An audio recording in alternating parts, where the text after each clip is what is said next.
good evening, and good afternoon, ladies and gentlemen. This is the Black News Network.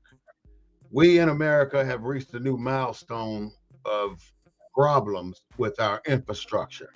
So today we want to dove into a whole scenario about what's going on in America, and we want to let you know how dangerous it is or how safe it is to travel by land, sea, or air in America. Joining me today is our co-host, Mr. Claude Foster. I'd like to bring him on in just a second, but first, let me just tell you about the logistics. We would love for you to go to our Facebook page and like us or leave us a message. We would also love for you to go to our YouTube page and subscribe to our channel. All these efforts are in an effort to help us understand what's happening here in America, as well as to help our general population out here so we can learn and we can be ready when things start to happen here. Without further ado, I'd like to introduce my co-host and friend, Mr. Claude Foster. How you doing, Mr. Claude? How you doing, my brother? How's everything going today? Oh, it's going just fine, man. And you? I'm doing good. Good. Can't complain. Is Houston still standing? I mean, the water's still low, right? Well, those hurricanes keep coming, so we're still standing. The That's all dock, right. the dock, Huh? the dock workers went back to work, so Yeah, yeah. we're That's about a beautiful thing, ain't it? holidays. You know that was going to happen. But then I heard him say something about $5 raise. What was that? Did you hear what they settled on? Well, they was asking for they got the money part taken care of. Mm-hmm. The thing that's still at issue is automation and how automation is going to affect the dock workers. Because some of those ports, like in California, are fully automated. So Yeah, that was like the Long other. Beach, Long Beach. So that was the other issue. But I knew the strike wasn't going to last through the holidays. There's too much money involved. Ooh, and then you see how people were running to the store already. Already buying up stuff, and yeah. Did you go? You didn't No, go, did I was going to, but you? you're gonna go and stock up on water and tissue and basic necessities. Yeah, Did, yeah. did you go and stock up? No, I keep usually 3 or 4 cases of water, and a case of toilet paper on backup. Yeah, we do So too. I'm pretty set. Yeah. So this infrastructure thing that we're about to delve into, we'll talk about stuff like that. The most recent situation we've encountered is the hurricane that went across Florida on up the East Coast and flooded so many different areas. Last time I heard, there was over 160 people dead, not from the hurricane, but from the flooding that came after the hurricane. Did you hear anything else about it? Well, it's on what I, like because of all that rain and the reservoirs were overflowing and stuff, they had to release a lot of water. And I think that's why a lot of those towns, there are conspiracy theories out there Mm-hmm. out why those areas flooded. Some of Mm-hmm. those are rich and you rent and some of the natural resources you need for AI and other kind of stuff. So, Mm-hmm. and I know a lot of those towns didn't want a lot of those companies to expand. So just like in Katrina, there's a lot of theories out there as to Right. why it was flooded like that. I mean, we are talking about areas up in the mountains. Yeah. That's Yeah. a lot of water at that elevation. And some of those locations never flooded in the history of those towns. Mm-hmm. And then you get into the whole sundown town theories, like Montezuma's revenge kind of talk. So it's quite interesting. I just know a lot of people. Mm-hmm. I feel sorry for a lot of those people, though. I mean, that's It's sad, ain't it? really really sad.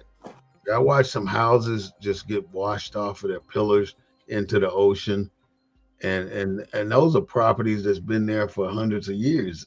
I And mean, that part of North Carolina, year flood. This is 1,000 year flood, huh?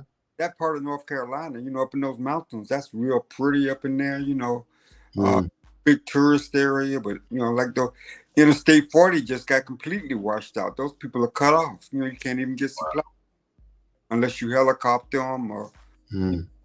We're That's quite a bit, though, to have to contend with that. But I did a little research and I came up with quite a few major catastrophes had happened here in America, and Mhm. most of the catastrophes were surrounding hurricanes, tornadoes, earthquakes, and fire. Mhm. Those things have almost devastated this country. I mean, all over the place, these hurricanes are just wreaking havoc and making people do an assessment on what's going to happen here, whether you're going to stay put or you're going to evacuate. And most of the time, you can't just wait on the government to tell you to evacuate. If you see it on the news that this big ass hurricane is coming your way, it behooves you to move uphill, get off the coast. Those two, I Huh? I find this whole discussion around what's happening. I find it interesting. Like Kamala Harris, the Biden administration has promised $765 per family, and we're spending thousands on the war in Israel and Millions, yeah. other places. We can't even take care $765. of a person. Yeah, I mean, and we're spending 10 times, twice that much on immigrants and other issues. I just find that ironic. Yeah. And But then we got what 30 days until the election or less, probably 29 to 30 days. I'm of 30. Yeah, it's getting close. You voted yet? No, we don't start voting here. Tuesday is the first day for early voting for us in San Antonio. Yeah, it's the same throughout the state. Yeah. All right, so we'll hit it. I'll be out there Tuesday. Oh yeah. Because I want to get it done and get it done early. Right. Right. I don't want to get caught up with the stuff that's going to be happening when it gets time to crunch time. So let's welcome you all to the Black News Network, the real voice of Black USA. Our topic and discussion today is from the desk of the emissary. I'm your host, Warren Smith-Bey, with my co-host, Mr. Claude Foster. We are broadcasting under the War Report. I want to say thank you to our sponsors, and we are broadcasting from a Black point of view. We do not own the rights to the music, but we do own the rights to what we say. I want to stress that fact. We do not own the rights to any music you may hear on our broadcast.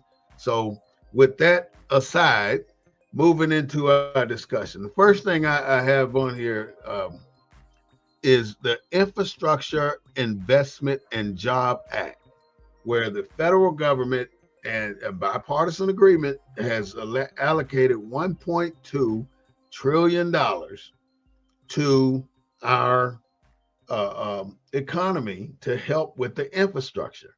But the thing is, you see a lot of building going on, but it doesn't look like it's trying to prevent. You can't really prevent hurricanes, tornadoes, earthquakes. But only thing I see happening really is highways. Like here coming through San Antonio, they're doing a double decker all the way to Austin. Seem like. Well, let me just let our audience know about what Texas gets from that $1 trillion budget. Can expect to get 26.9 billion in highway aid. So the bulk of it is going for highway construction. 537 million for bridge replacement and repairs. 3.5 billion over 5 years to improve public transportation, which is probably a large percentage of it going to go to the high-speed rail service from Dallas to Houston. 408 million over 5 years to expand EV charging networks. 100 million in broadband infrastructure investment. 53 million to protect against wildfires. 42 million to protect cyber attacks. 2.9 billion to improve water infrastructure, and 1.2 billion for airport development. So that's where the money's going in Texas. Okay. So we'll touch on each of those topics because those are pretty much the same thing I got too. And I think those are where our discussion should go. So talking about this infrastructure act that they talked about, what, 4 years ago, and it's slowly starting. We're starting to see some action out here on our highways. But in reality, let's talk about the most important one first: is the power grid. Do you see anything on the power grid? But I saw something on the power grid. Electric. No, that's vehicles. I did see something on the power grid, but it doesn't. It says that people of color. It didn't say black people or Mexican people, but you know that's what they're talking about. Suffer more from power outages in this country than anybody else. I mean, go ahead. Well, it's funny you brought up the people of color because we are a black show, right? Let me Yeah. just read something to you here. Go ahead. But the white people of the country, as well as I, wish to see the colored people progress. Segregation is not humiliating, but a benefit, and ought to be so regarded by you, gentlemen.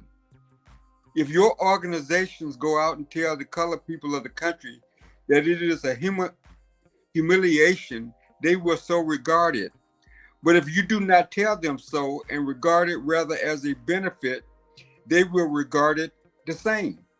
The only harm that will come be if you cause them to think it is a humiliation. Mhm. Woodrow Wilson in 1914.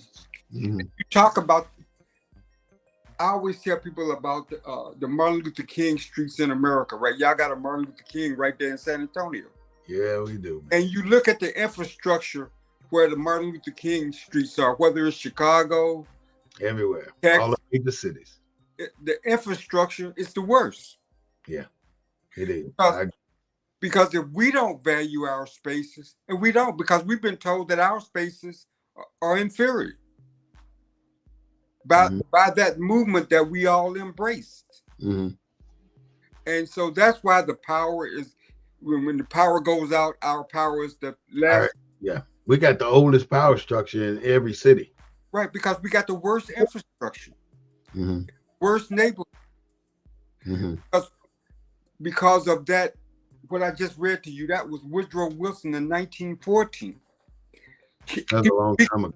NAACP telling them, don't devalue your own community. If you tell people your situation is bad, they're going to believe it's bad.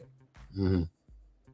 And look at the investment in the black community to this day. So obviously, talking about infrastructure, none of these trillions of dollars is going to go to our community. Yeah.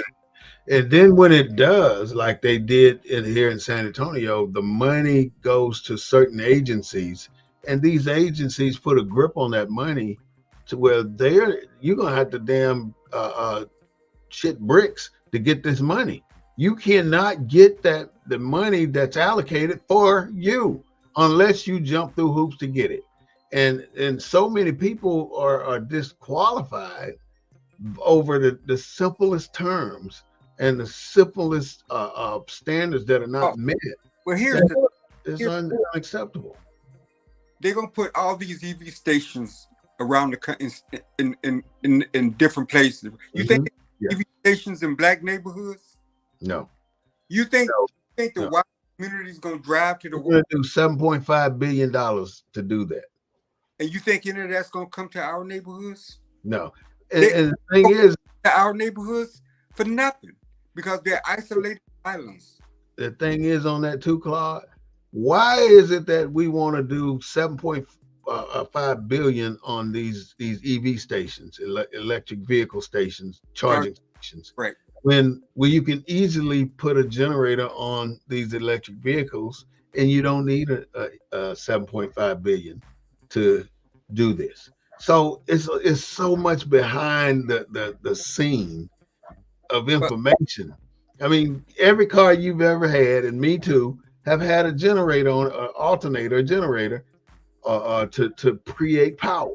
But these are electric vehicles. They probably got the technology to do that. Of course they do. Of course they do. I mean, think about it. All a generator is something that turns through a magnetic field and generates electricity. So the wheels turn on an electric vehicle just like they do on a regular gasoline vehicle. So What is the problem with Tesla, so to speak, or Chevy or GMC or Ford, any of these companies putting a generator or an alternator on these vehicles to keep the batteries charged?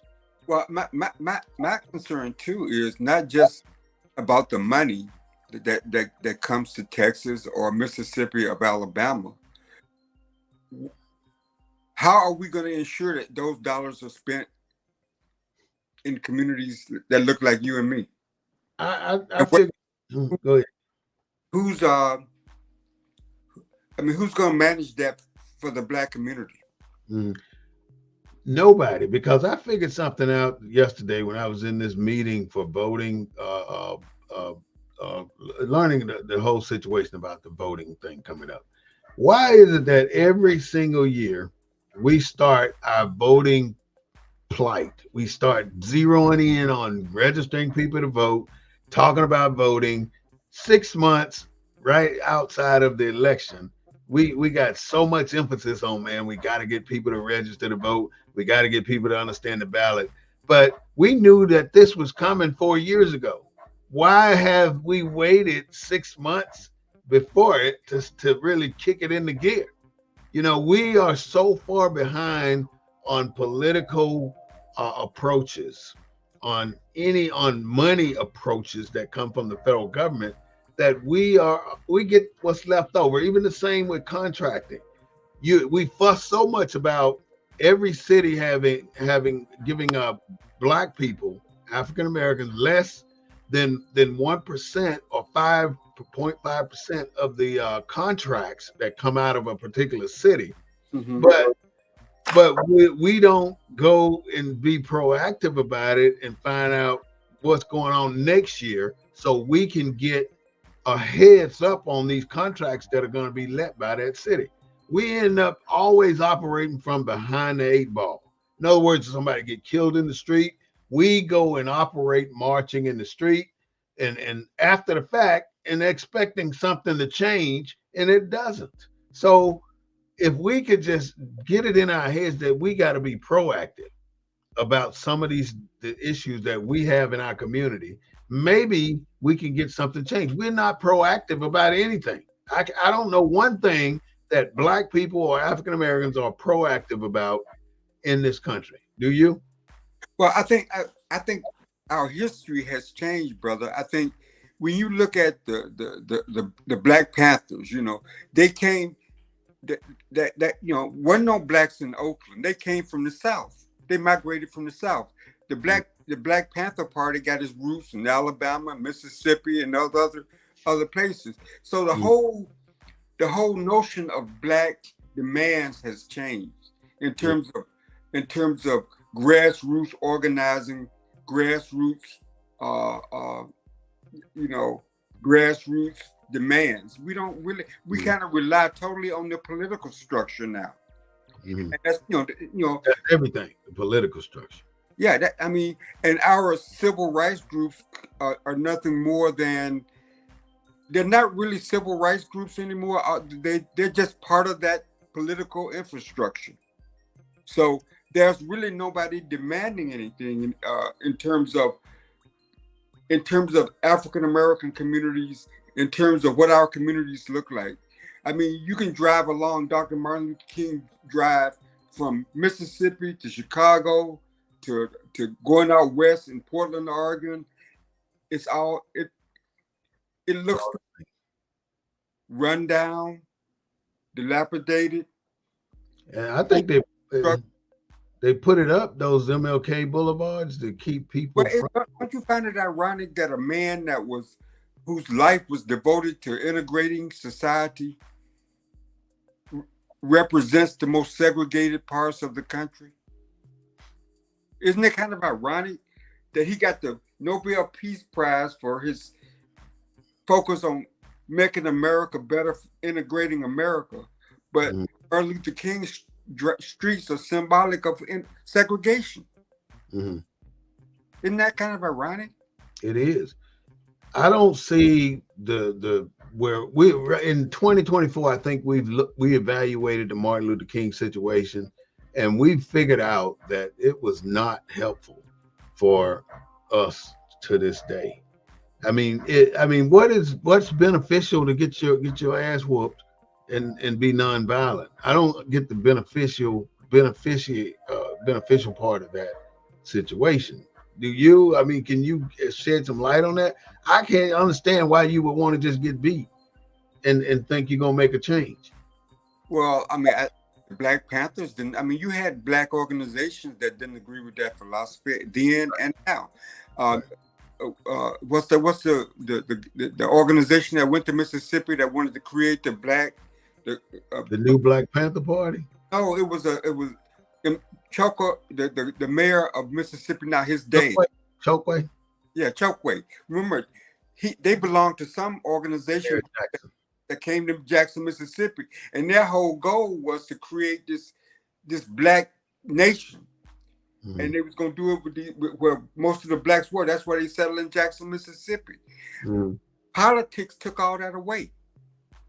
Politics took the leadership, and I think that's why we've got. I mean, I think that's why our communities suffer today. I think that's why we haven't really made any progress in our black communities, because I think politics has taken away that infrastructure of that effort. I really do believe that, man. Mm-hmm. I just don't think that you have those voices. I mean, you got different groups out there now, like the new Black Panther Party. You got the Black Muslims. I mean, so you still have groups, but they've been overcome by this political system, and this political system seems to be comfortable with the way Black America is. Mm-hmm. I mean, Because you don't see them jumping at the hoops trying to change anything. I mean, as bad as the situation was in Texas, and it was bad for everybody. I mean, everybody's power was out, but black folks experienced some unique problems. Where's the elevated black leadership that talks about that unequalness in how infrastructure is allocated in this state? Mm-hmm. We had no representation. I mean, we went through the ballot for the state of Texas, all the districts, all the regions, the precincts, all this stuff, from the state capitol all the way down to representative, Senate, everything for Texas. And I only saw probably 2 black people on there, and that was Barbara Gervin Hawkins for Region 120, and Catherine, I can't think of her last name, but she's the constable in San Antonio. Catherine Cat, might have been Williams or something, but either way, Catherine Brown. She's the constable in San Antonio. 2 black ladies, but I don't see not one black man in that whole. We went through at least 100 people. Not one black man was in there. I mean, we saw Hakeem Castro being unopposed and stuff like that, but there's not black people. I mean, black people have failed to really get involved in politics to a manner that would make a difference. And that is where I stress my point. We can't keep waiting 6 months out and expect to make a difference in the outcome of an election. Well, I think part of the problem is, and here we go with this 2-party system, right? We know we have a 2-party system, and we say one party is better than the other party. Mm-hmm. We stop right there. We don't look at the allocation within the party. We don't look at the resources within the party. You say that we just now got into this election. They've been in these battleground states for months. Yeah, they've been going through it for at least the last year or so. Yeah, they've been in Arizona. So I guess what I'm saying is, go ahead. I think we find a comfort. We think that we're equal within the party. We think that the Democratic Party, white leadership, white majority is going to treat the black community differently. It's not true. Without any accountability. That's like saying you expect the oppressor to give you value or to make you whole. I'm oppressing you. I got my foot on your neck for hundreds of years. Do you think I'm going to take my foot off your neck and elevate you higher than I am? Hell no. Why No. would I give you anything that could give you opportunity to get better than me? So It so doesn't happen. why aren't there We more? So why isn't there a wider discussion about the infrastructure bill and how much is allocated to Texas and what impact is that going to have on the black communities in Texas? How is that money going to be spent? Where is it going to be spent? How much of it is going to go to upgrade these these black communities in Texas? I mean, nobody's even thinking of it like on that level, Claude. Nobody's thinking about that. is the power grid On that level. going to be buried in our communities, or it's still going to be on poles that are susceptible to, are any of those dollars going to be spent to trim the tree? I mean, just No, who's manning the store? nobody. We got black people in positions, but they're not focused on mining the store. They're focused on keeping that position they got and blending in with the crowd that they're surrounded by. I mean, the moment you bring out your blackness, the moment you try and let people know that you're there for your blackness, then you're ostracized. People say, well, you better stay away from Claude because he's talking too black over there. We don't want that. But think about That's what I what we see. think about what I read about what our organizations were saying about our communities and how we're told that that integration basically said that what we had was bad. Mm-hmm. That's why we wanted theirs. We wanted to be in part of theirs. What integration said. Integration said that what we had. We put it in our mind, but who led the charge Well, on putting this in our mind? Woodrow Wilson was talking to the NAACP. Yeah, that's what I'm saying. These plans have been executed from years, I mean, decades back, of how they were going to address our situation. And we started the biggest execution of black awareness was with Martin Luther King and our entire existence of being free. But if integration was the strategy, how did that lead to improving something that you're trying to get away from? It could not. That's the misnomer here. Martin Luther King led all these people down the road to that we need to integrate. We need to turn the other cheek. And on the other hand, Malcolm X was saying, well, we don't take that kind of bullshit. We fight fire with fire. And everybody ostracized him. And then they set people up to kill him. And then when Martin Luther King started to really see what was happening out here, they set him up to get killed too. And he said it when he did coming to the mountaintop sermon. He's seen it. He know that he led us into a house of fire. He knows it. And he wanted that to be changed. And that's why he could not be there anymore. But nobody messed with the NAACP. Why? Because the NAACP back then was led by who? White folks. Huh? The NAACP from its founder, I'm sure, and when Woodrow Wilson was president, the leadership of the people are white. Yeah. The NAACP was led by white folks. And that's why today it still exists, because there's no threat to the federal government. But if I tell you your house is bad,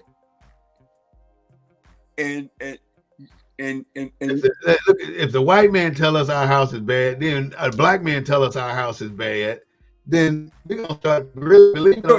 If I tell you your house is bad, am I gonna spend any money? As a black man or a white man? But am I gonna spend any money? Huh? Black perspective or white perspective? I think you're going out. Okay, it's back now. I felt it doing that too. What is it, a black perspective or a white perspective? Well, I think it's just the perspective. It's how black people and black spaces are viewed. It's that our humanity is not 100%. The spaces we occupy are not valued. We are devalued. So Mm. when we're talking about all these infrastructure dollars, are you going to Mm. spend it on something that's devalued? Are you going to spend it on places that are valued? That's the problem. That's what we're gonna do. We're gonna spend it on I mean, something that's gonna. you got I want. Let me say this so I can close this, and that way my system will start acting right. I want to open this up because we have more than the Democratic Party and the Republican Party on this ballot. There's the Libertarian Party, there's the Green Party, there's the Independent Party. So right. those additional parties, I think we should get away from the Democrats and the Republican and move into either the Independent, the Green, or the Libertarian. Well, that's what we got to get away from those two parties because those are the ones who have held us where we are from the first day after the Civil War. Those are Well, the two parties. well, we're a two-party country. I mean, I hear what you just said, and I think that people are starting to maybe be a little bit more independent in terms of because we've been under a one-party system for so long, and we see where we are today and the results that we have today. I mean, you got places in Mississippi and Alabama and Louisiana that don't have internet service. Mm-hmm. In 2024, don't and have. that's a big deal on this infrastructure plan too. I mean, they said in this research I was doing today that 60% of Mississippians don't have internet service. And And hell, you get that high on the list with no internet service. And internet's been around for what, 20 years now? mm-hmm. It's been around since the 80s. Yeah. So it's been around a long damn time. So why is it that we still have with no internet?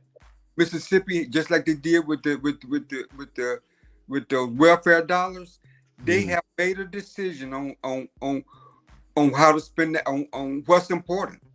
If that 60% of Mississippi was important, they'd have internet. I agree. If it's not important, and they said they're going to put a shitload of money into the internet service stuff. How many high-speed internet? They're going to put They said $65 billion into the high-speed internet for the 30 million people without internet in the United States. 30 million people does not have access to internet in this country, which is ridiculous. China is so far beyond that. Now listen to what Mississippi gonna spend its money for. 3.3 billion in highway and 225 million for bridge replacement and repairs, 223 million to improve public transportation, 51 million to expand EV charging networks. Okay, now Mississippi, you just mentioned the number 65%. They're gonna get 100 million in broadband infrastructure investment. So who's gonna mind that store to make sure that they spend that investment in the right places, make sure that people don't have that is going to be an equal distribution? It's not Claude. It's not going to be even. You got blacks in the legislature. That money will, if it's $50 billion, 25 billion of those dollars are going to go into somebody's pocket. And it's going to be given to contractors that know the governor. I'm going to give my friend this contract, my nephew that contract. And it's going to be on down the line where nothing will really change. Right. It's 10 years from now, it'll be the exact same thing because none of that money, some of that money, 10% of that money got to do the actual part that it was supposed to do. But the rest made people million and billionaires. Right. That's what the problem is. And those million and billionaires comes from the people who hold the purse. See, we got to realize that if we don't get into politics, we're not going to hold the purse. And that's what the system is about these days. Go ahead. Give an example of that. When affirmative action was approved, you know how many white women-owned businesses were created when affirmative action? White women-owned businesses. Not a lot. A lot. Construction businesses. Roofing businesses. Construction businesses. system, man. They used that. They took a law that was designed to close that gap from the between have African not. Americans and black Right. to white. But And it never ever made a difference for black. because no law is ever introduced or passed just for blacks. No law. And they'll say people of color quickly. They'll say anything but black or African American in any legislation. Yeah, Now, have you ever seen that in any legislation? We've been George Floyd Act.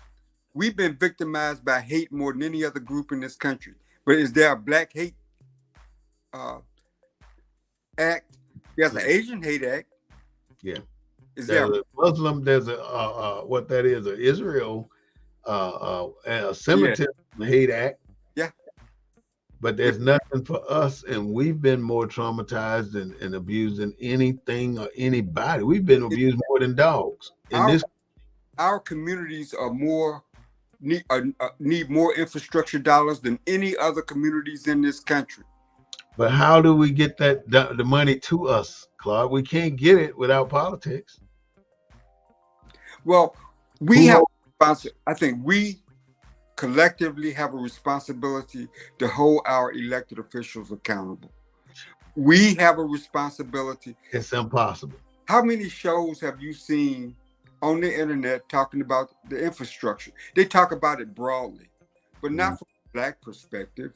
They talk about it to get black folks to vote for the Democratic Party. Then when they do give us money, Claude, like when I was down on Houston Street at San Antonio for a few years, I watched them coming through, cleaning up the street, sweeping the street, getting ready to pave the street, right?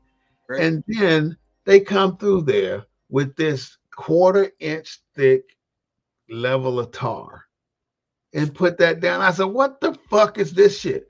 This is not a fucking street improvement. This is just coloring the street and filling in cracks. One thing I've learned, my brother. What? Our infrastructure ain't created equal. Concrete, I didn't know that there were so many different grades of concrete. And because we have a system of contracts, and cities don't install roads and bridges and stuff. They have to contract it out. Yeah. And then we got these minority requirements attached to these contracts. Okay. Now, if you're a contractor and the prime gets a $600,000 contract, and you're a subprime. Okay, so you're gonna get the subcontract because the prime needed you to get the contract, right? Because it's got a minority requirement. So you get the part of the contract to go in and put the sidewalks in the black community. Are you gonna go out there and pay top dollar for the best concrete? You know what? You really don't get that. What you get is the contract to come in there to take up the framework. You don't get to do the work. You get to do the aftermath. The little bit shit that's left over. Huh? When you get that minority contractor, you think he's gonna go out and buy the most expensive concrete? Hell to the no. You gonna go out and buy the cheapest shit you can get away with. Right. It's gonna look pretty for a day or two. People think that you doing the city, whoever let the contract, gonna think that you're doing what's right. They really can't say nothing about what you did because you did it. I don't think the city determines once the city lets the contract, they don't determine the grade of the cement.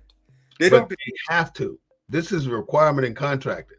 If you doing a highway, you gotta specifically say what distance, what grade, what amount of sand, what amount of gravel, what amount of rock, and what amount of cement goes into that mixture. But that's not that way. Then you violated that contract. But there's a difference. In the back. There's a difference between what the minimum specification is and what the better quality is. You don't have to put the Cadillac version. Yeah, go ahead. You don't have to several levels. If you're a subcontractor, you don't have to go out there and buy the Cadillac version of that concrete. If you have a vague description of what they want, you don't have to. No, but think about it. If we're doing computers, right, and the requirement now is for the contractor for the contracting office to go out and get a company to provide internet services. You can say all I need you to do is provide internet services. They can come in with a three. They got five now, right? But they can come in with a three because all you said is you just want internet services. Yeah, we're You, saying the same thing. that's the level of internet service. I'm just saying that because of the contracting laws and the way they're configured, and when the city lets a contract and the prime gets the contract and he got to have minority participation, that minority participation, especially if it has anything to do with infrastructure, that minority participation gonna get the portion that of that contract that works in that minority neighborhood. And I'm just saying, because of the cost structure and the way it's laid out, that minority contractor is going to be trying to keep most of whatever that money that they got for that portion of that contract. Absolutely. I agree with you. And let me add this to that, Claude. That minority contractor, that's part that which is another catch-22 word, that got that part of the contract will get something such that they won't get major framing. They're gonna get make ready, cleaning windows, they're gonna get installing toilets, installing doors, installing windows. But when it comes to the major layout or the foundation or the roofing or the siding or the shingling or all this heavyweight stuff, they're not going to get that. They're going to get the leftovers of what the major contractor don't want to do. That's what they're going to get. And I'm going to tell you what, let me just say one more thing, because when they tore down Wheatley Courts here in San Antonio, the first thing that the people said is that the black contractors don't have their paperwork in order. So I stood up and said, hey, that's a goddamn lie. Here's my paperwork. Check it. My shit was perfect. But they said, well, how much? Now they went to performance. How much performance do you have? I said, how the hell am I going to have performance when you're saying that all I needed to do was get my paperwork together and I could be on one of these contracts? Now you're saying if I don't have any prior performance that I cannot be on one of these contracts. So it's always a way out for them. And they use that. And it was 400 people in this room. And I'm standing up at the mic arguing with the San Antonio Housing Department director, telling him that that's the bullshit y'all always pull on us. First you say it's the paperwork, and now you move the goalpost, it's the performance now. Right. And then when you get a black man, then it's the bonding. It's always something that if you get a black person like you or I ain't gonna say we'll do this, but you get a good black person in charge of making sure we get our portion. That organization will buy that black person by lining his pocket, and he ain't gonna say shit, because we had a system here in San Antonio where we were grading every agency, CPS, San Antonio Housing Authority, any other SAWS, all these BIA, all these agencies had a grade A to F, whether on how much black people you were hiring to do contracts, and every one of them got an F. Every month they got an F, but then they started getting D's, and then they started getting C's, and then it went all the way out the window because they started hosting the meetings at these agencies. So if BIA is getting an F, so BIA is going to come at the director of our organization doing this stuff and say, hey, why don't you hold your next meeting over here at our location, and we're going to pay for your catering. We're going to get you transportation. We're going to make sure all the people can get there. We're going to dedicate buses to bring people. They're going to do all this stuff. And plus, we're going to give you this amount of money to make sure everything looks nice. We're going to give you 100,000 so you can get this to look the way you want it to look. Shit, you going to turn that down? No, that's what the problem is. They don't turn it down. And I've seen so many black people that supposed to be representing us fuck us every goddamn time. So it ain't about being black.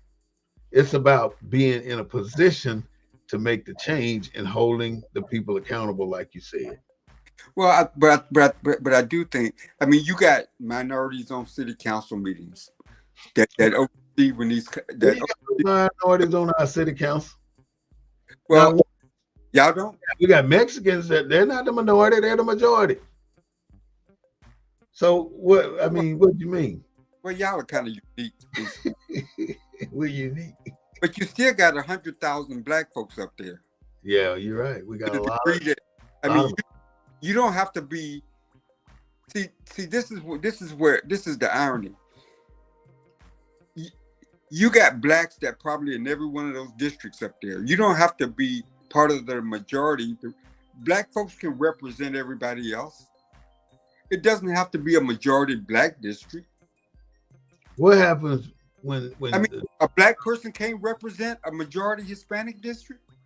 Yeah, but I'm asking you a question. What happened when a black man who already attempts to move into this arena is recognized by the power? When they bring him in, what does he do? How, in your experiences, what have you seen them do? But I think this is an important point. If I'm in District 8, right? What's District 8? Hispanic? Mm-hmm. Which you say is majority people in there. You say it's majority Democratic? Yeah. So how come a black Democrat can't win that district? And why don't a black Democrat run in that district? And all the other districts, we're Democrats, right? Mm-hmm. I don't even want to claim that. Right now, I'm a Democrat. I'll say right now, I'm a Democrat. If a Hispanic can win in a black majority district, why can't a black win in a Hispanic majority district?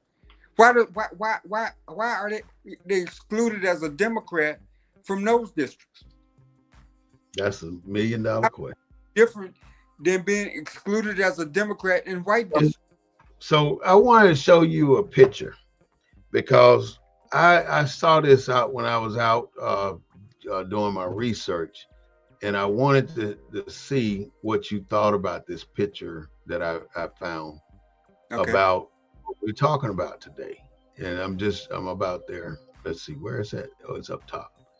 I'm almost there. And when I want to pull this up, and I want you to see this because this is one bridge collapse, but in the United States since 2000, there have been 95 bridges like similar to this that collapsed or got hit by a truck and burned. You know, something happened where the bridge fell down. Right. This is a problem for us in America because our bridges are crumbling. And right now, when we drive down the road, we're driving across hundreds of bridges. If we went from San Antonio to Houston, we're going to cross at least 25 bridges. Now, what's to say them damn bridges, they've been there a long damn time. I mean, the bridges that we cross on our way to Houston or on our way to San Antonio have been there 50 years or more, most of them. But we're still driving across them like ain't shit wrong. We drive across the city like ain't nothing wrong with these bridges. We're good to go until something like this happens.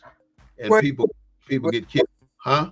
Well, it's part of human nature, isn't it? I mean, you allocate your resources on things that are right in front of you. I mean, like if you're in your house and you got old toilets, as long as they functioning, you're not gonna replace them.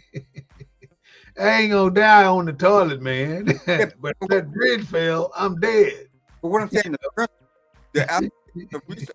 maybe it's who's been in charge the last 20 or 30 years. Yeah, I believe they know that these bridges are bad, but they like that accident that happened in what was it, Baltimore, Francis Scott Key Bridge, that got hit by that ship. But that was an accident. The bridge was. What caused the accident? Faulty wiring on the ship. But that ship had made hundreds of trips across the Atlantic, many trips back and forth.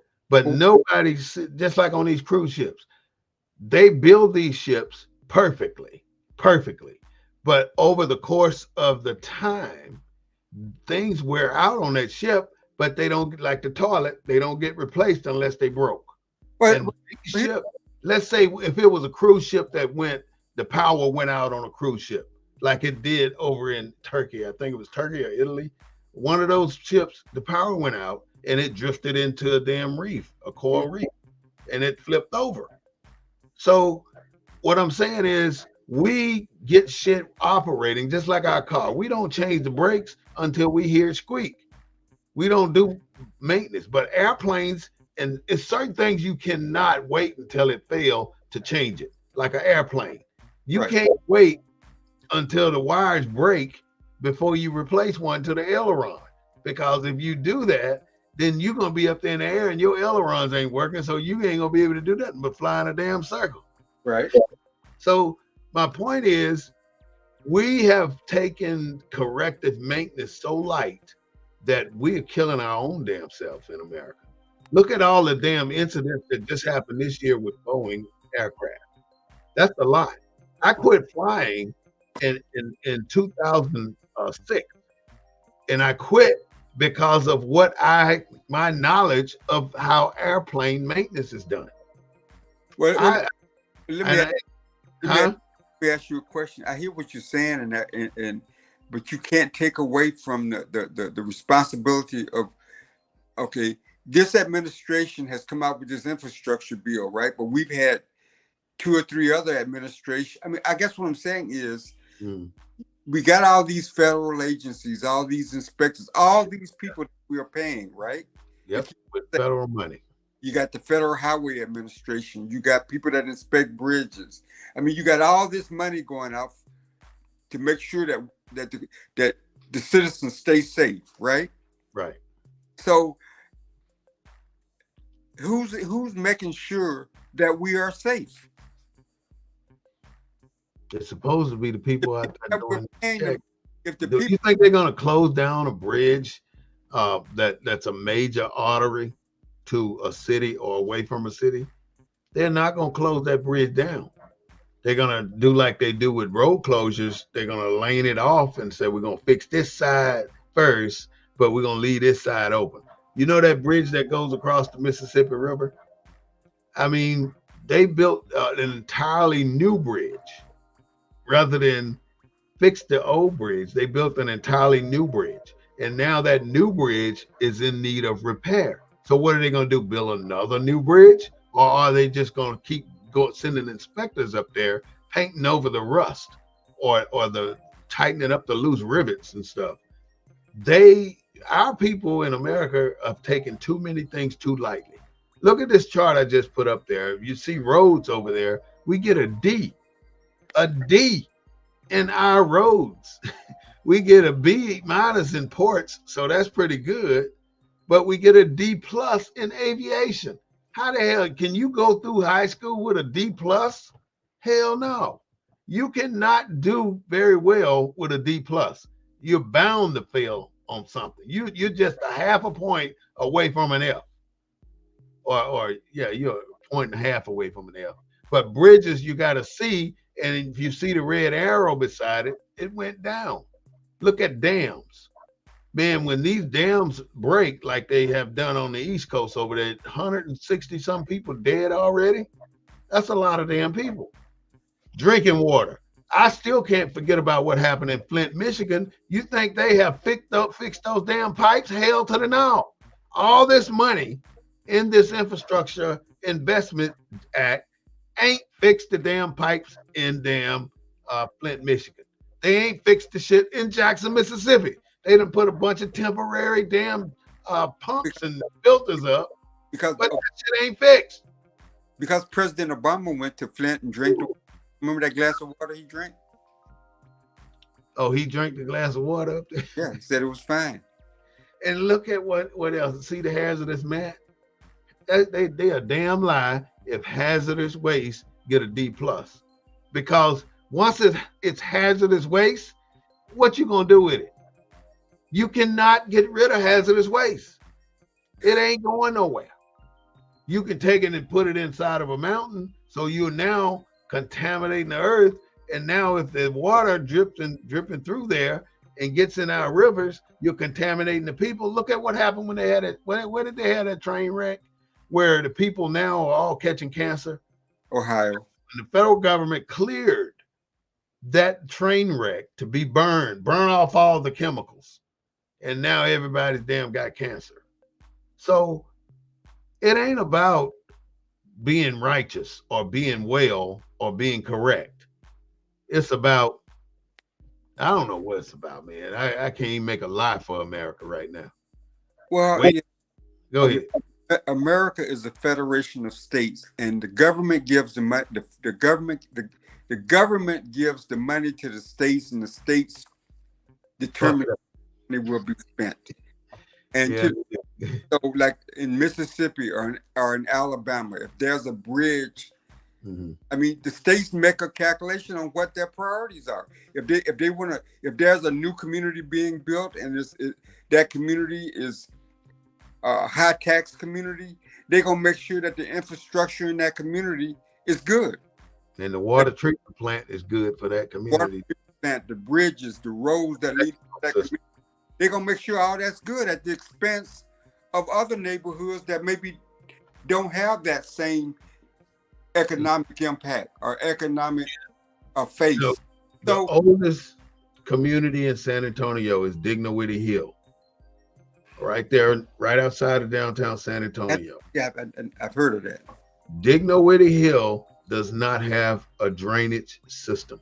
They're on it. They're installing it now, and they passed the bond back in 1999. And here it is 2024, and they finally getting around to putting the drainage system in there because every time it rains, it floods. Is that part of San Antonio? The Dignowity Hill area. I mean, they're starting to get. They got a lot of it done now, but who lives out beautiful street, and they had that street tore up for 2 years. Who lives out there? Finally got certain pieces of it done. Who lives out there? I don't even want to call his name. Good. But they finally passed, and then I saw them, the little, I don't know if you've been there. You've been down to Houston Street and New Braunfels, right the square where the statue is at, Martin Luther King statue. They spent $675,000 on cutting the hill down and putting the little brick around it. And I said, no, the hell they did not. But they did. They spent $675,000, damn near $1 million on 3 days of work. And 2 people could do it. I mean, and then they didn't give it to a minority, or they didn't give it to a black contractor. They gave it to a white Mexican contractor. Well, they just can't give it to a black. You just can't give it to a black contractor. Well, you can't tell me that, Claude, because what they do now, they will automatically award a contract to particular people, saying that they have proven their capability, so this is why we want them to do it. Yeah, but they can't give nobody else a chance to do it. But no council member can stand up and say, well, that should go to a black contractor. No, of course not. I agree with you on that. They're not going to say it. They're not going to say it. So they do it for the majority, but they would never do it for the minority. I mean, again, man, we're a federation of states, and states make the decisions that impact our quality of life every day. Now, does everybody drive a highway? So the wealthy person in the wealthy neighborhood, if they got to drive a certain route, and bridge collapse, it makes no difference about color or race or economic status. If that bridge collapse, anybody could be on it. Yeah, you never know who's on that bridge. But the state, you got a few more minutes because I want to talk about a few more things. If you got time. Yeah. All right. It made a perfect point. And then you see stuff like this submarine that went down to see the Titanic and imploded, and people paying $250,000 a head to go down to see the Titanic, and people allowing that vessel to go down that deep when they know the vessel is not properly ready to go that deep, and it's not been tested to go that deep. So all those people died because we don't want to check people with lots of money. Like, we don't want to check Tesla. if those Tesla cars got caught in that flood and the salt water hit those batteries, it catches on fire. Yeah, but you can't regulate everything. I mean, if a person wants to climb to the tallest mountain and jump off the mountain, Can't do shit about it. I mean, that's his choice. It's gone, right? We have free will. Yeah. I mean, so you can't. I mean, when you look at the two parties right now, I mean, the Trump position is less government, so less regulation, so less inspectors, less everything that we're talking about. That's the way to make money. Yeah. Right. So, my whole thing is, regardless of that point of view, our elected officials that represent the black community, the black people in this country, got to stay vigilant, got to make demands, because we're playing catch up. Our communities, our schools, our whole infrastructure is playing catch up. So do you have a one hitter quitter plan that we can do that will start us on the right path? Well, I mean, most people assume that it's voting, but I think it's got to be a little bit more than just voting. It's got to be. I think we have to be more engaged individually, and I just don't think that. I think most black people, we hit it and quit it. Come election time, we run into the polls, we hit that button, and then we're done for the rest of the year. We don't engage our elected officials. We don't make them accountable. We don't call Austin. We don't do nothing. So what can we do? I mean, what should we focus on to make some changes? It might take 10 years to do it, but right now, if I was to say, hey, we need this A, B, and C, what could I say we need? Well, we need our people to do what? Well, I read to you what said in 19 about our community, right? Yeah. Read that again. Let's see what you still got it. Yeah, I got it right here. That way we can reevaluate. This is powerful, man. The white people of the country, as well as I, wish to see the colored people progress. Segregation is not humiliating, but a benefit, and ought to be so regarded by you, gentlemen. If your organization goes out and tells the colored people of the country that it is a humiliation, they will so regard it. But if you do not tell them so and regard it rather as a benefit, they will regard it the same. The only harm that will come will be if you cause them to think it is a humiliation. So I guess what I'm saying is, why don't we invest in the black community? Why do our communities still look like they look like? Because we think that they're bad. Because we've been told that they're bad. Our leadership that's what integration is all about. In order to integrate to something, you got to leave something that was segregated. So everything that was segregated was bad. So anything to do with black folks is bad. Black schools were bad, so they closed them all down, made us go to white schools. Black neighborhoods were bad. Black swimming pools were bad. Black amusement parks were bad. Black hotels were bad. And then we wonder why we don't have no wealth. We wonder why our communities don't have kind of trying to pursue them. So we got to undo that mindset. How do we do that? And our institutions promote that. Yeah. That's what Malcolm was against. That's what we've had leaders that tried to tell us better, but we paid no attention to them because we bought into. I work for the NWA, so I guess what I'm saying, I'm not faulting them. I'm just saying, if what we had, you put up that map every week. If they hadn't destroyed that, we would have left it because all them places were bad. Yeah. Those were bad places. Integration, we wasn't trying to make them places better. Right. So I guess what I'm saying, we got to change our mindset, and then we got to elect leaders that are. There are plenty of leaders out there, man. They're writing books. They're telling us the truth. Yeah. Look at this too, Claude. You can go anywhere in the world, and everywhere you go, you find a culture that's no 100% that culture. You can go to Italy, you can find 100% Italians in that community. You can go to China, 110% of the culture are Chinese. You can go to Japan, 100% of the people are Japanese. You can go to Turkey, 100% of the people are Turkish.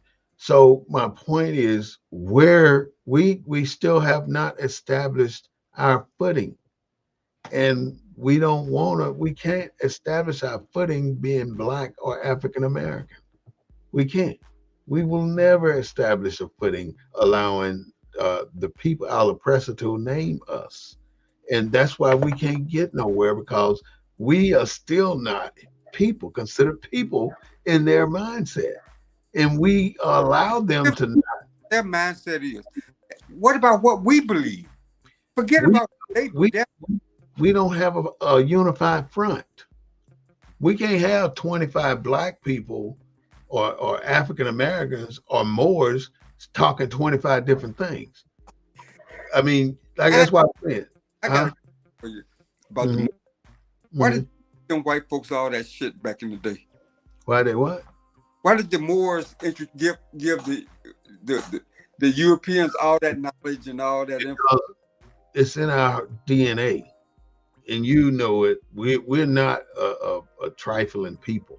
We believe in helping others, I and mean, we you always believed in helping others. Moors gave the If Europeans. you saw a white man laying down on the street that needed help, you'd help him. I would too. If a white man saw a black man laying down on the street, he'd walk right by A kicking. him. He would not help him. It's in our DNA. We can't help but be the people who God made us, the original 12 tribes. And we do what our heart and our spirit compel us to do. We cannot have good conscience not helping somebody. But on the same note, if we're mad or angry at that particular moment, we're willing to do what it takes to get through that particular moment. But we have to come to a point where if we don't decide who we are, we ain't never gonna move. And they are so comfortable with us not deciding who we are. And we know we have to know that this is our land. That is the very reason they have denied everything about us to be a stable organization in this country, because they already know that we, some of us know that this is our land. They're Mm-hmm. not going to let the majority of us know that this is our land. They're going to do everything in their power to keep us from knowing, like killing our leaders. Because Martin Luther King he knew it. He said it, and it is written on the Liberty Bell, Leviticus 25:10. It tells America that you got to return the land to the people. You got to return the people to their families. It says a few other things too, but Leviticus 25:10 tells you what we supposed to be doing here. And it tells us that we are a nation. We're the youngest nation on the planet, but we have to come together in order to form our nation. If we never do that, we ain't never gonna make it out of this hole. Native Americans got wealth. They got wealth creation. They got Indian reservations, and they run these big casinos. They got hotels. They take they build their own schools. They got America wants them to think that this was their land, and it's not. It was ours. But they don't give us a damn thing. They've given us no recognition, no nothing. But look, they're giving them everything because they want them to believe that but, this was their land, and it wasn't. but what have we demanded? We've demanded integration. Anything we've demanded that, and they gave it to us because they know it was fuck our communities, and that's exactly what it did. We lost so much by integrating. We lost, man. We lost everything we ever had. Every step we had moved forward, It set us back 25 steps because we integrated.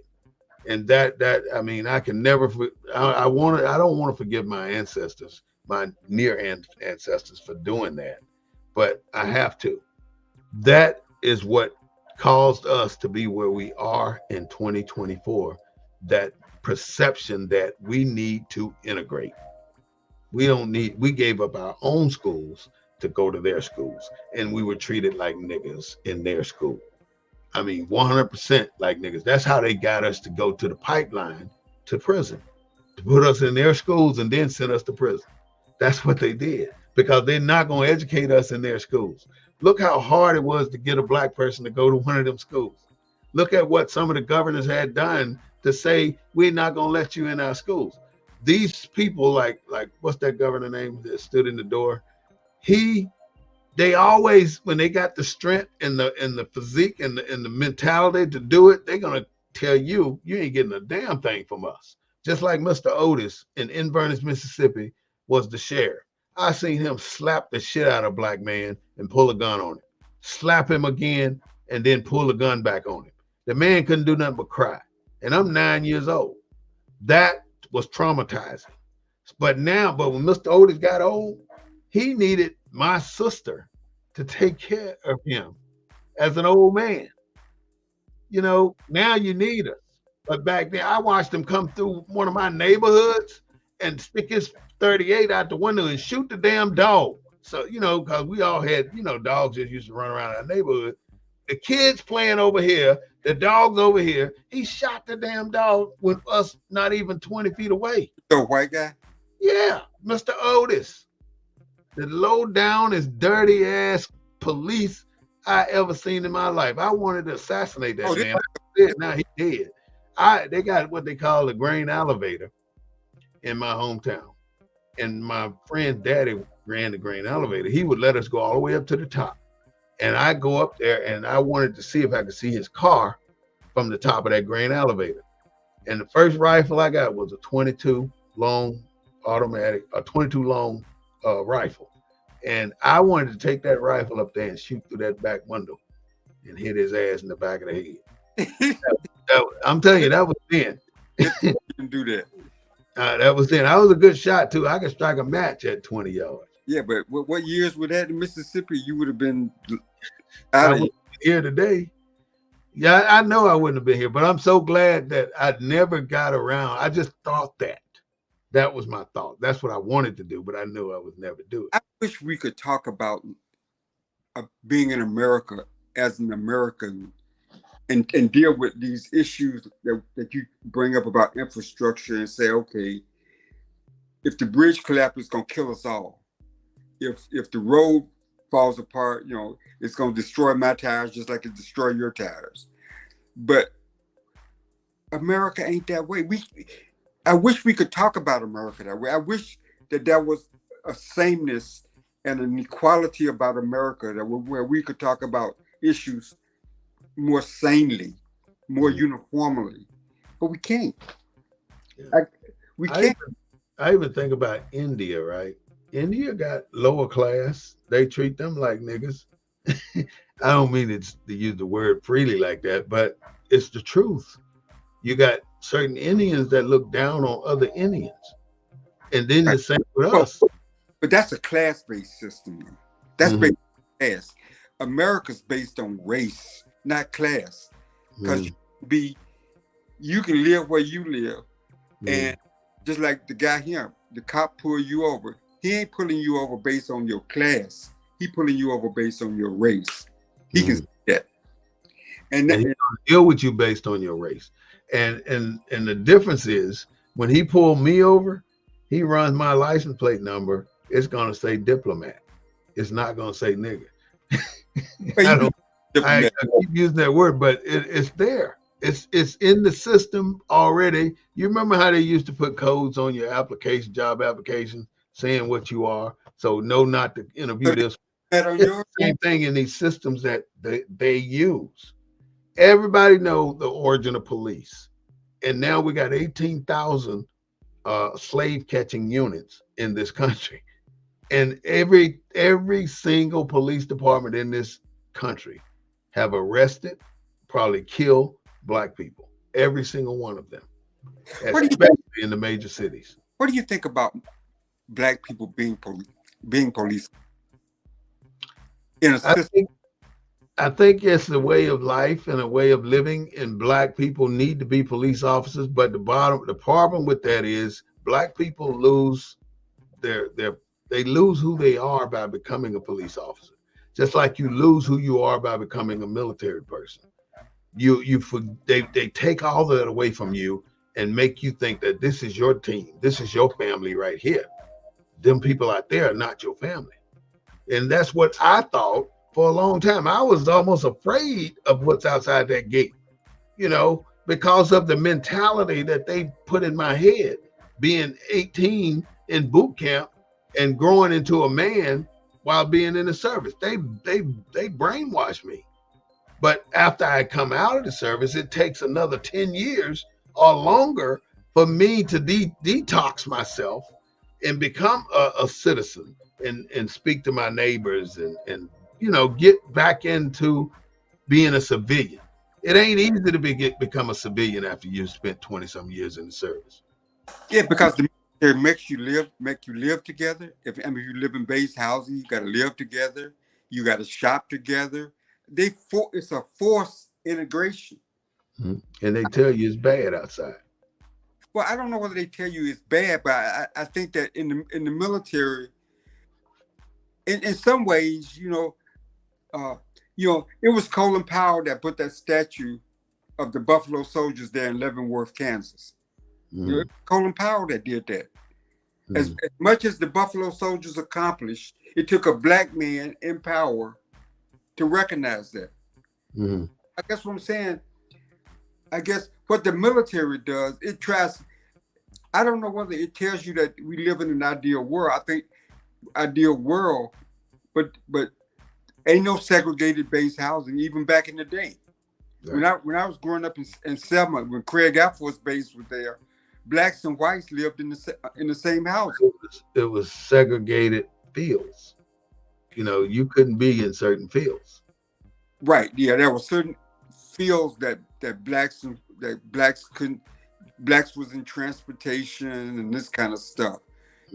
Administration, transportation, fields that the white man could keep an eye on you. And then look what they did to the 64th Regiment, that tank unit that went into Normandy in Germany, and they left them out there 180 days with no resupply, no nothing. They had to take what they wanted to keep their tanks running. And then they had so much honor and admiration for that tank unit. When they were getting ready to cross that last final bridge into Normandy, they made all the white soldiers line the bridge, and they let the 64th come through first. They let them come over there. But they won the French command, though. Go ahead. Prior to integration, right? Did military bases segregate? I mean, did blacks and whites live together on military installations? Or were they? I never looked at. I only know about the barrack situation, and black and white lived together and roomed together and all. I mean, you had to let your race go. But my situation in the military, I had 5 Article 15 before I had 3 years in the Army. A Soldier Story, though. Huh? Remember the movie A Soldier Story? Yeah. Remember, blacks was in separate barracks. Yeah. So I think it stayed like that. Even in Vietnam, they were in separate barracks. The black and the whites never slept in the same tents because black people did things to them and they did things to black people when they were in the field, and things that we would never know that happened to them and us when we were in the field. The same with being at the base right now today. They may or may not put you in the same neighborhood, but they will definitely make sure that you're not in a position to control certain people. There was 2 of us. Let me just give you a story. When I was in Nuremberg, I worked at the Defense Utilization and Marketing Offices in Nuremberg, Germany. and there was I can't hear you. all right, can you hear me now? I mean, I can hear you, and I'm thinking I can hear myself in my headphones. Anyway, I'm gonna tell the story, and you can come on back in when you get a chance. I was in Nuremberg, Germany, and there was an E7 white guy, Kevin Sullivan, and I'm gonna tell you the whole story. That was me, Warren Smith. At the same time, I became a E7 promotable to E8, and he did not. He was still a E7. So Bosnia kicked off. So both of us got shipped down to Bosnia. And when we got shipped down to Bosnia, I'm bringing you right back in. When we got shipped down to Bosnia, this E7 white guy and this E7 black guy, about a month and a half in, I got promoted to E8. He So within a week after I got promoted to E8, they shipped him out. Now, the agreement was we were going to go down there together and we were going to leave together. So they took him out because they didn't want him working for a black man as an E7 white guy when I'm an E8. So he got shipped back to Germany, and they left me in down there with a unit. I'm the only soldier down there working with all these civilians, Brown and Root, and all these other companies that came in to do construction, trucking companies, because I was riding back and forth to Herzegovina and all them little countries down there, bringing in supplies, taking out supplies.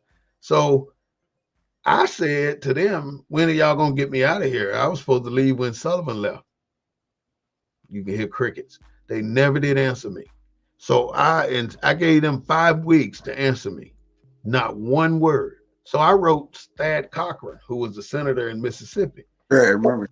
Within a week, I got a response, and he talked to them. And within another week, I was on a first-class jet back to Germany. But nobody in my chain of command, all white folks, spoke to me from the day I got back to Germany to the day I got back to Fort Lewis. Nobody spoke to me.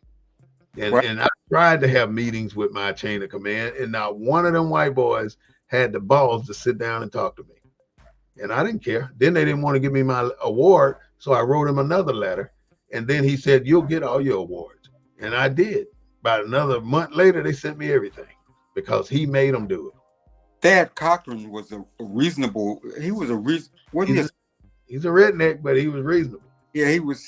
I mean, he was. Yeah, he had the same value system, but it was, he was pretty reasonable.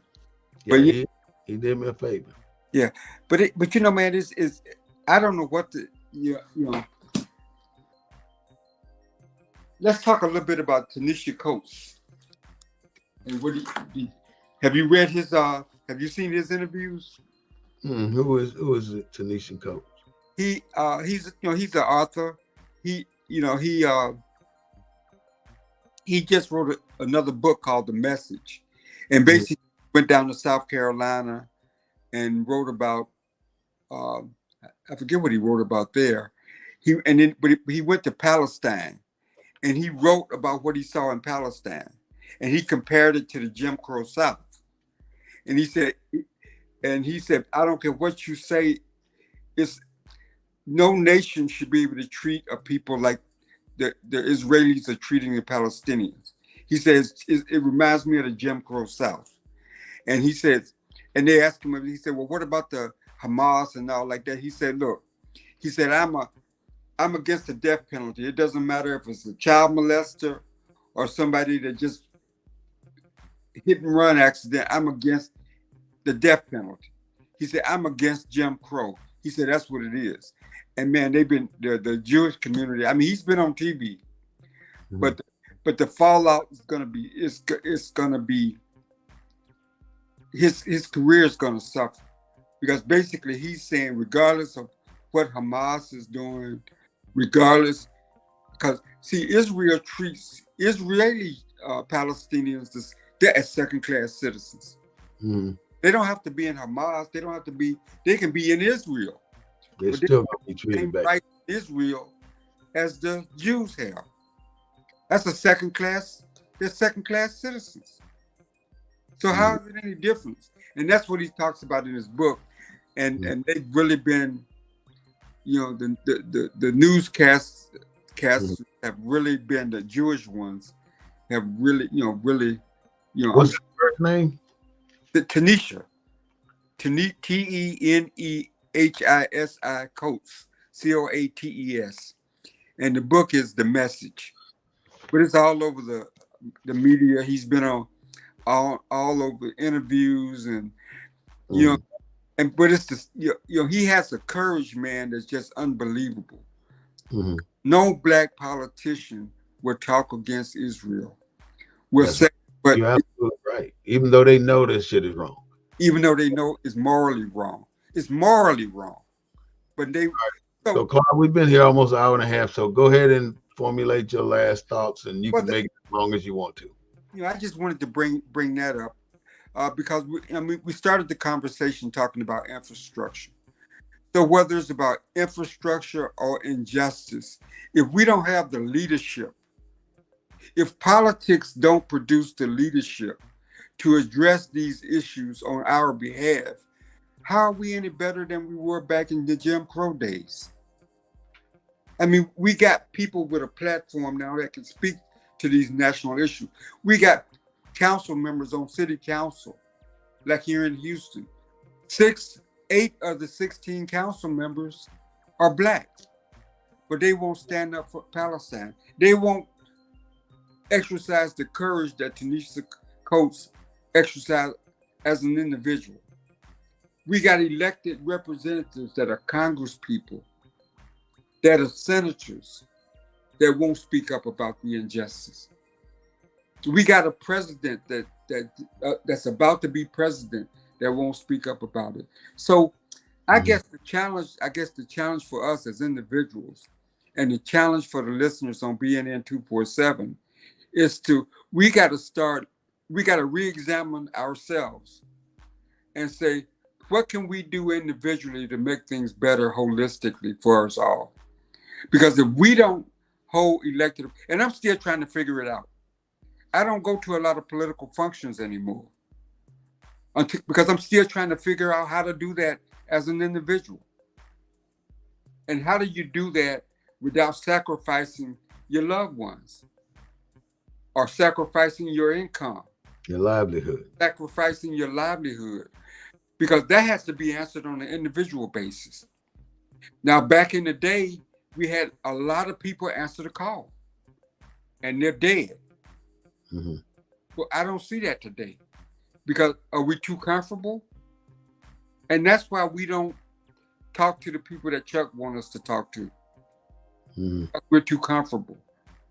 So it becomes an academic discussion rather than a discussion that we're going to go out and sacrifice something. And I think that has to be answered. I mean, my fraternity and the sororities, because Kamala's a member of the sorority, we finally got money to get out the vote. Texas, 11 states got funded. Texas just happened to be one of them. So you've seen activity, you've probably seen the fraternity up in San Antonio doing some stuff. But they should be partnering with people like Chuck Slaughter because they got the funding. But we haven't connected those dots. And I just think that we're too comfortable, and integration did that because it made it comfortable for some, and that some is a buffer to everybody else that was left behind, and that includes our communities because we all go back home, so we ain't that far from that reality. Because when I go back to Alabama, or you go back to Mississippi, or we go back home, or somebody goes to the south side of Chicago and drives down Martin Luther King Drive and see all those public housing units on both sides of the highway if they haven't torn them down. I think they tore most of them down. So that reality is still there. I just think that we don't have the same individual commitment to do something about that reality like our forefathers had, because we are comfortable. And I haven't figured out how to address that yet, but I'm working on Okay, there you have it. You've heard Mr. Claude Foster, our co-host for the BNN 247. I want to just thank him for being here today and expressing his thorough knowledge on where we are as Black African Americans in this country, especially when we come down to talking about the infrastructure. There is so much we have to do, and in order to get something done for us, it's going to take a miracle. I don't see anything happening no time soon. And I'll put this out there too.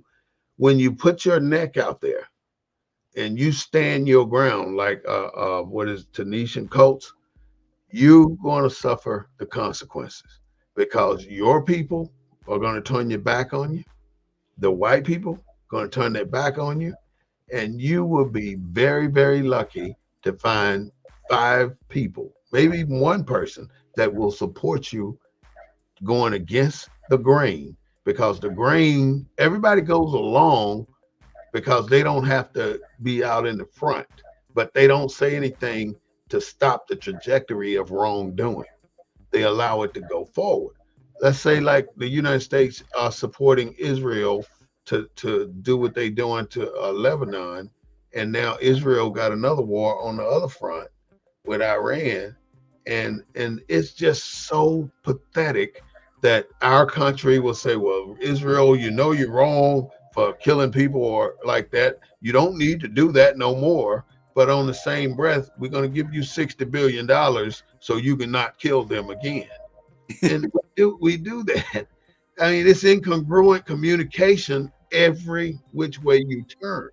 But when you stand your ground like Tanisha Coates, you are going to suffer some consequences, but you have to be prepared to suffer those consequences because you know it's coming.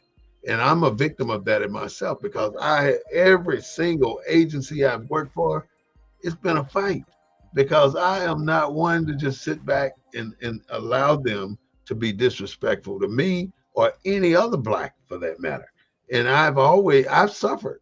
I had a very lucrative job in the last 2 federal agencies that I worked for in a management position. But because I stood my ground and would not allow people of other races to disrespect where I'm standing and anybody below me standing, I suffered. I suffered behind it and I made it through it. But I held my own and I made sure that those people didn't have to go through what I was going to go through. And that was my objective. And Allah, God made me whole every single time. I mean, I don't care how much the suffering is. If you do it the right way, you're going to be made whole and you end up in a great place. But just do the right thing and don't allow people to be treated wrong. We got to get our transportation system set up and we got to be very careful when we travel. If you're going to go down a highway going to another city or anywhere, study that road and find out how long some of the bridges been there. Find out if any work has been done. Know your routes. Know what you got to do. Know routes around your routes because sometimes you may have to not go the way you always go because you got a bad feeling. You have to follow that feeling. Don't allow yourself to be doing things that you know you shouldn't be doing, especially going across bridges like that Mississippi River Bridge. Knowing people that don't have internet, we should be able to try and find out why these people don't have internet and push our councils to give them access to internet. Everybody in America should have access to internet in 2024, but that's not the damn case. We need to have a rail system in San Antonio, but we don't. They're building new highways through all the way to Austin, but that's not a rail system. Highways are built for individual cars. Rail systems are built for groups and populated cars, not just 1 or 2 people driving down the road. So the rail system, in my opinion, is 100 times better than a damn highway. I mean, because you get a lot of cars off the road and you put it all in one place. Amen.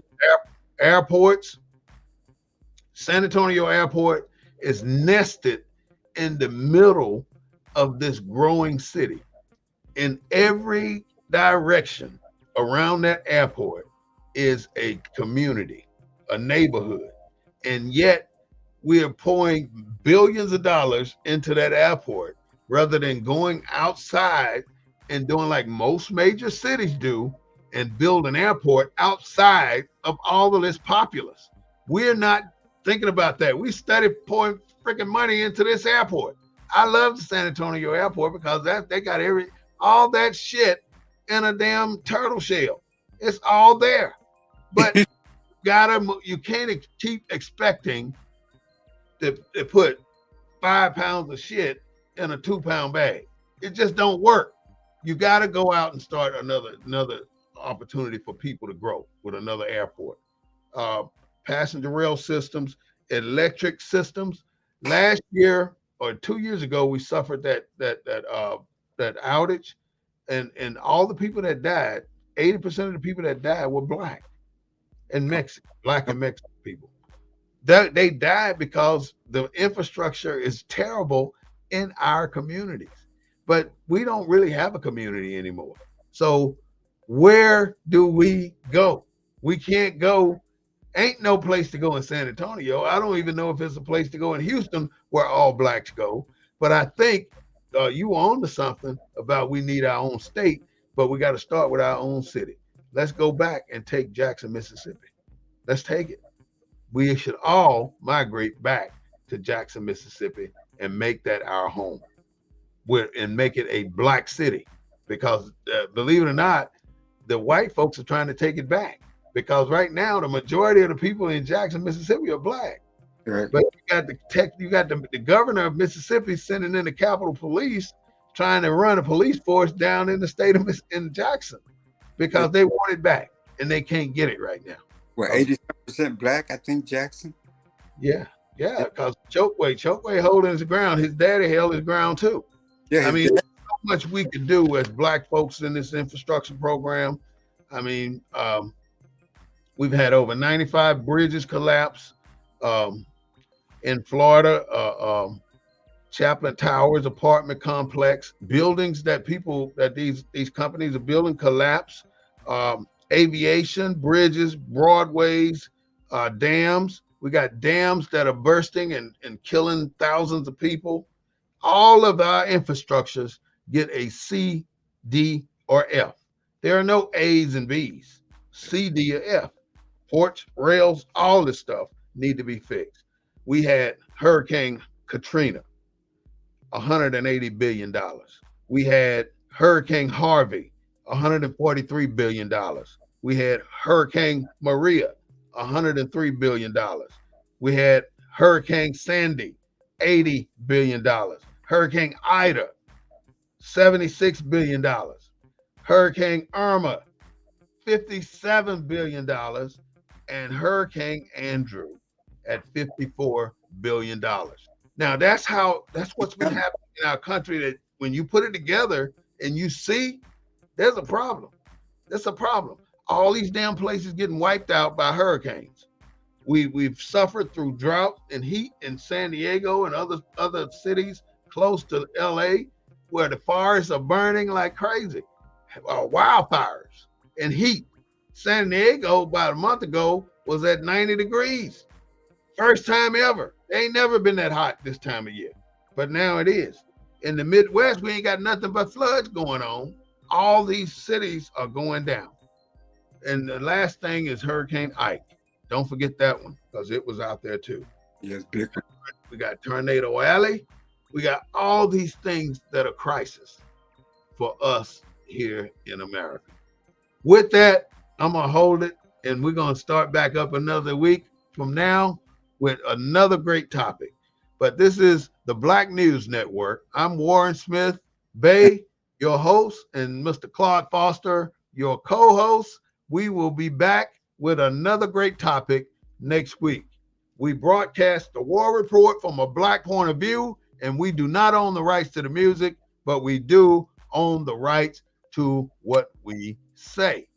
So without further ado, we're going to go ahead and turn it over to this chart that I picked out that you need to know about. And I want to thank you all for being a part of this broadcast today on this Sunday afternoon. Thanks for your time and have a wonderful Sunday. See you, brother. See you later, Brother Claude.